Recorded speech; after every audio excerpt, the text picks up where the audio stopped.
here we are yet again. So hopefully the weather's going to clear up. And what we're up to today, I'll tell you what we're up to today. We're on the speed triple and we're off to go to Lings in Great Dunmow. They're doing a big, like, what do you call it, test ride day on all their bikes. So I'm going to go and have a test ride of the new Daytona 660. Go and check that bad boy out, see how good that is. And with that being said, roll the intro.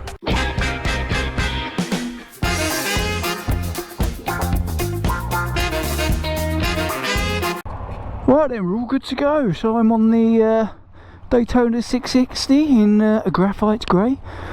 I'm going out with a guy called Colin. He's an advanced rider, and I've got Danny following. I'm going to be in a sandwich basically. I've got Danny on that rocket. It's a bit of a different setup, this one. I've never been on a test ride like this before, so going out with an advanced rider. He's going to lead the way, take us around the roads, and yeah, basically we're out for about 45 minutes, so should be fun. So be able to take this bad boy out and see how good it is, or how shit it is. Did I say shit? I mean how bad it is. I'm guessing it's good. It's strange because I was talking, I was talking to the lad in there when I was doing all the paperwork, and he said that this is like a commuter stroke type bike. I think that's the feel they're going for. He said the Michelin Road Pilot 6, I think they're called, are pretty sticky rubber. So we'll see, we shall see. First impressions are, it feels like a little 125. Bonkers, eh? Alright, let's power it up. Doesn't take as long as the Indian to power up. So I'm with Colin, he's an advanced rider. So, and I've got Danny who's on a Rocket 3 behind me. So this is a different format to what I've ever done before. So when you come out for this test ride, we're going to be about 45 minutes. We can go out on the road to adjust the rider modes. Got 3 rider modes this bike. So we've got standard, wet, and got sport. So at the minute I'm in standard, so at some point I will switch it up to sport mode. And the way of doing that is, apparently you come off the throttle, come off the gas, and then you can press the button and you can switch modes. So we'll give that a go in a bit. The clutch is right out, right at the end. I had to get used to that. That was the first thing I noticed.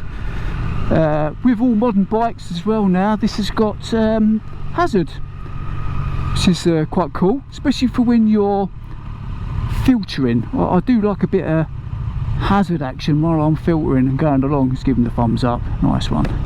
But yes, this, do you know what this feels like? It's very comfortable so far. I've only been on it 2 minutes, and it feels like a little 125 so far. Yeah, look at that, that is right out on the edge. That is mental. I'll put the price up on the screen. These, I think they're between 8 and 9 grand pickup. I'm guessing you'll put that on finance, get that PCP'd. Probably be, I'm guessing on PCP is probably about as cheap as having like your phone contract. Be cheap as chips to run. Trouble is with that is, isn't it? It's not actually your bike. That's the only issue with that. Oh, check out this young lady here. Oh, we do love a bit of lycra. God, talk about, this test ride is turning out to be awesome. What an awesome test ride. So TFT display's pretty good. You've got a tank range on there, how much fuel you got in the tank. Gear indicator, do love a bit of gear indication, very cool, and it's all pretty legible. Is that the word? You can see it, pretty good. And apparently you can change the formats. So the guy put it in gear mode for me because I'm old and I can never remember what gear I'm in. So he's put that in for me, so which is very nice of him. Oh, cheers! Look at him, he's going for it, isn't he? I definitely ain't doing it on this blind. Oh, he's turning left, thank you. Cheers. Here we go. Well, I don't know if you can hear, but I definitely can't hear. There's no exhaust note. Modern bikes are so muted these days, aren't they? can hardly hear the engine as well. Yeah, they've definitely are aiming it at the commuter market. The leg position is pretty good. You're not cramped. It's not too, your feet are not too far back.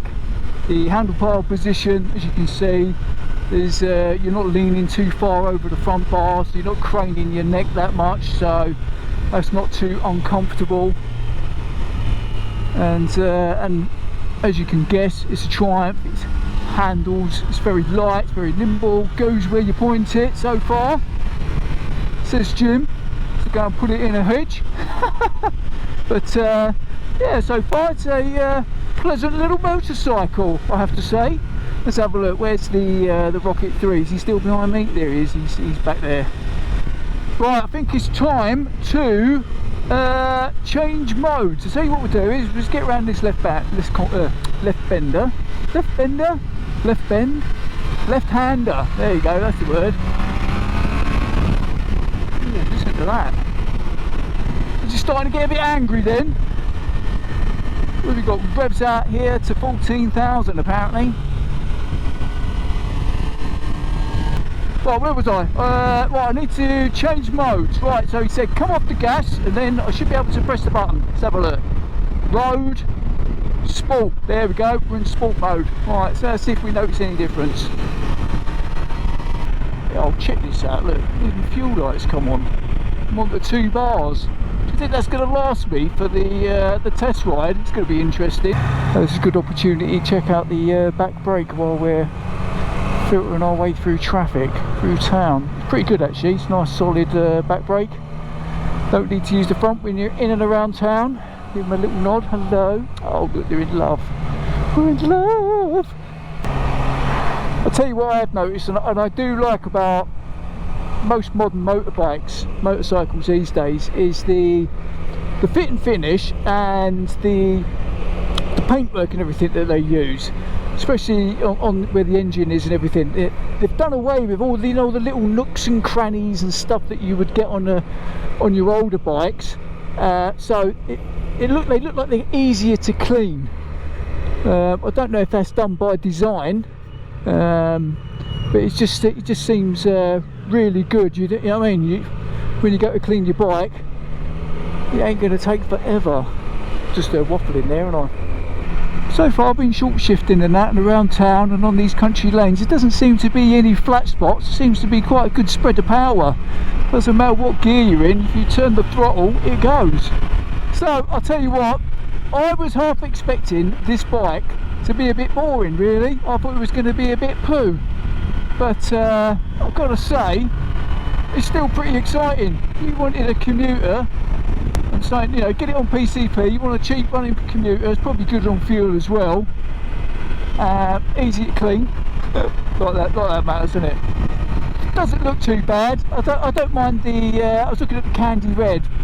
I'm not really sold on the colours, but yeah, I mean, it's a good little bike, isn't it? It's not going to set the world on fire, I don't think, but seems to be doing the trick. The tyres that are fitted to the bike seem pretty good as well. This has got Michelin's Road Pilot 6, I think he said. So yeah, they're not too bad. They seem to be doing the trick. Oh, there goes that clutch again. It's miles out, isn't it? Well, that ain't good. The fucking foot peg just broke. Look at that. Jesus, I just put my weight on the foot peg and it's just snapped off on me. Nearly fell off the bleeding bike. Jesus. How sketchy is that? Hold on a minute, I'll have to so I flash up Colin. Check that out. No. You know, when we were just coming into the village there, as I was turning right, because I put my weight on it, boom, snapped off. Put my foot on the, yeah, I was just like, look at that. I know I'm a bit fat, but well, I mean, they can't do it for just getting the peg down because the tyre throws every storage. So yeah, bonkers. That's embarrassing. What was I saying about the fit and finish on the modern motorcycles? Not quite sure what that says about Triumph. Obviously there's an issue with that alloy that they're using for the foot pegs. That's a bit bonkers, isn't it? Let me know in the comments box below, what do you think? Oops. The only other criticism I have, and it's just a minor one, I mean, because you can buy aftermarket exhaust and all the rest of it, is, come on motorcycle manufacturers, bring back the sexy. You need your motorbike to look sexy, so when you look back at it, you think, oh yeah, I want to ride that bike. And this isn't too bad, you don't look too bad, it's alright. And they just need to sound sexy as well. If I want a 125, I'll go out and buy a 125 that sounds muted and you know, you don't get no engine sound. I mean, my old Speed Triple, you can hear that motor going, and I've not even got like a Gucci exhaust on it, and it just sounds good. So yes, that's all I would say. Triumph, if you're watching this, bring back the sexiness. Stick a sexy exhaust on it, and I know that people are going to write in the comments box below, but Jim, it's all to do with the Euro 6 compliances and all this crap. I know, but come on, we need to bring it back. God, what was that BMW doing? I thought he was going to come in this lane then. Ooh, that's what she said. I'll tell you what, this little bike is good on these back roads here. It's soaking up. I mean, UK roads are pretty bad, and it's coping with the roads pretty good. It's not getting bent out of shape too much, and it's handling them really well. You can hold a gear, and like I just said earlier, I'm in 4th gear there. I don't need to change up or down. It holds gear, and I've got plenty of power just to power through and in and out of the corners. It's yeah, it's very, very happy on these roads. Good little motor. Oh dear, I'm down to 1 bar now on the fuel. Will I make it back to Ling's at Great Dunmow? What I'm doing is I'm keeping it in 5th gear. That's a testament to the engine. Just going to keep it in 5th and 6th while I'm going around these twisties, and yeah, try and conserve a bit of fuel. And on that note, I'm probably going to end this video here now before I conk out. So like I always say, if you like the videos, give us a thumbs up. If you haven't already subscribed, smash that red subscribe button. And if you are a subscriber, hit the notification bell. That way every time this idiot uploads a video, you will get notified. And that, my friends, is Jim Diesel out.